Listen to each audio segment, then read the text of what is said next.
Okay, that's cool. Okay, let's get into some details. So how are the different colors different? We've just discovered they travel the same speed, but the wavelengths of light, the first thing is the different wavelengths look like different colors to our eye. So we're on the back side of our notes now, we got number one. The different wavelengths look like different colors to our eye. And then number two, different wavelengths of light, it actually takes different amounts of energy to make them. They'll travel the same speed, the speed of light, but they take a different amount of energy to make. And I don't know if it's intuitive or counterintuitive, but a shorter wavelength actually takes more energy to make because you have to vibrate that photon faster. It's like really, really shaking. Whereas a longer wavelength, sort of like a lazy photon, it still travels the same speed, but it goes up and down slower, less frequently. So that creates less energy. So here you go. Different wavelengths of light are interpreted as different colors for our eyes. The second point, though, is that different wavelengths of light take different amounts of energy to make. Shorter wavelengths take more energy, longer wavelengths take less energy.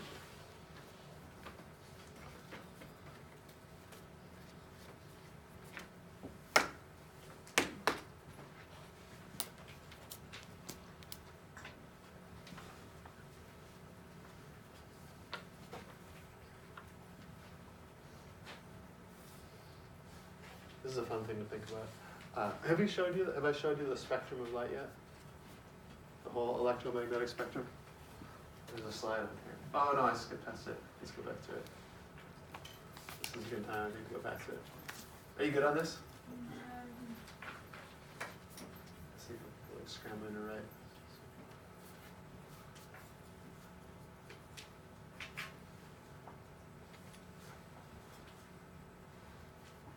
Okay, I'm going back to it, sorry.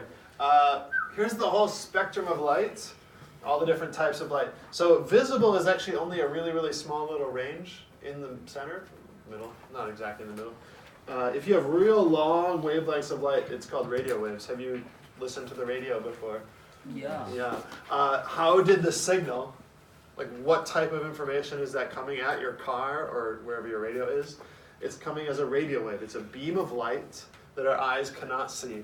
The wavelength of the light is very long. It can actually be like in like the kilometers, like more than a mile long between oscillations of the photon, which is wild.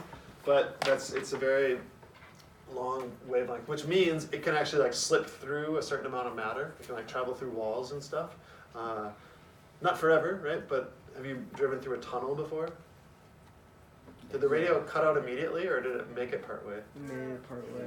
Yeah, and it depends on the frequency of the radio. It depends on the channel you're on.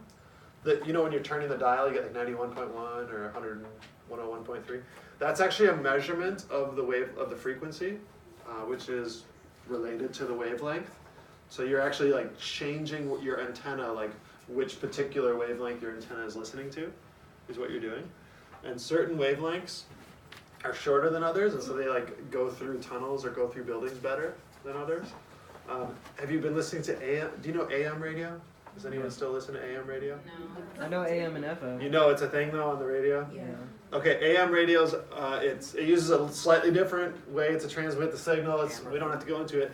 But AM radio, generally, the wavelength is quite a bit longer than FM radio wavelength. So it's got. And so that means it means it's like cheaper to produce and to like send out for the radio station. And it tends to, sometimes they'll go further. They can actually like get deflected by like the ionosphere and slightly make it around the curve of the Earth a little bit. Not all the way around, but just like a little further. But they're really bad at going through tunnels. Like as soon as you enter the tunnel, it's just like boom, it's out. Whereas FM, that wavelength is short enough that it'll actually like bounce its way into the tunnel a little bit, and it can actually. So some FM stations you can get them almost all the way through a tunnel. Depends how long the tunnel is, you know. That's kind of cool. Hey, are there radio waves going through this room right now? Of course. Yeah, like how do we know? Cause you have a walkie-talkie, don't you? No, I don't have a walkie-talkie. Oh. Could I have a radio here? Yes. If I turn the radio to 101.3, for instance, Oh. would it get a signal? Yeah. Yeah, and that's not like the radio station doesn't know that I turned it on and like start sending it. It's just going through us all the time. Cell phone signals, like your cell phone, the Wi-Fi in here. Wi-Fi uses in this range here, the radio wave range. Your cell phones are sending beams of light in all directions. They just shoot them out 360 degrees. And then the cell phone tower has an antenna that's like listening for yours, and then the cell phone tower is sending radio waves back to your phone. And that's how they're talking to each other, which is kind of interesting. So there's like, if we could see in the radio wavelength, if we could like turn our eyes to that, it'd be like crazy bright in here with like all sorts of light blasting through from all different directions. It'd be really bizarre. Yeah. Okay, oh, microwaves, like the tool, like the microwave oven, actually shines light at your food, but it's not a light you can see. It's the microwave wavelength. It's about like that. The wavelength is actually about like that.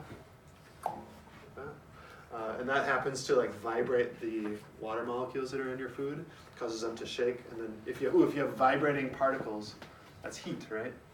So actually the microwave light shines at your food, but it goes through into the center of your food and heats it up. Is that radioactive? No, it's not dangerous. It's not ionizing. Microwaving food is totally safe. It's not like always the best way to cook your food because it can make it like soggy or whatever, but it's totally safe. Infrared, you're visible. You got your ultraviolet, that's where you can start to get like skin cancer cause stuff. Then you get x-rays, they're so short they can actually like shoot right through you. Do they shoot through your bones? No. No, but they'll go through like the fleshy part, and then your bones cast a shadow. So the film of the x-ray is like the shadow of your bones from the, okay, that's cool. And then you got gamma rays, which are like really short. And remember, short wavelengths, is that more energy or less? More. So gamma, which is like the shortest wavelengths possible, these are really, really, really crazy high energy. These are super dangerous. They will like, well, it depends. They're actually shooting through us like right now. Like there's probably a few in this room. They just like happen. You don't feel them. It's cosmic background radiation that just exists. Some of it's coming from space. Some of it's coming from like, just like the rocks around us and stuff. And in very small amounts it's safe. But if you stood in front of a big gamma beam, that could like kill you. Okay. The wavelength of light. That's really cool. All that stuff is electromagnetic radiation. Do you know the abbreviation for electromagnetic? EMT. Yeah, capitalize E, capital M. EM radiation. Or EM spectrum. I use EMTs all the time. Okay. We said the different colors are different. We know that. Photons. Okay, yeah. Okay, cool. Okay. So we know photons are made by vibrating particles, right? We got that? We're on the back side of your notes now. We're gonna like carry it home. This is like the home stretch. So we know photons are made by vibrating particles. We know the different colors of light are made by photons with different energy amounts. We learned that, right? And we know that electrons are the particle that can create photons. And therefore, that's light. So now we're going to connect this all back to that gas tube and the weird lights we saw. And we'll see what Niels Bohr saw.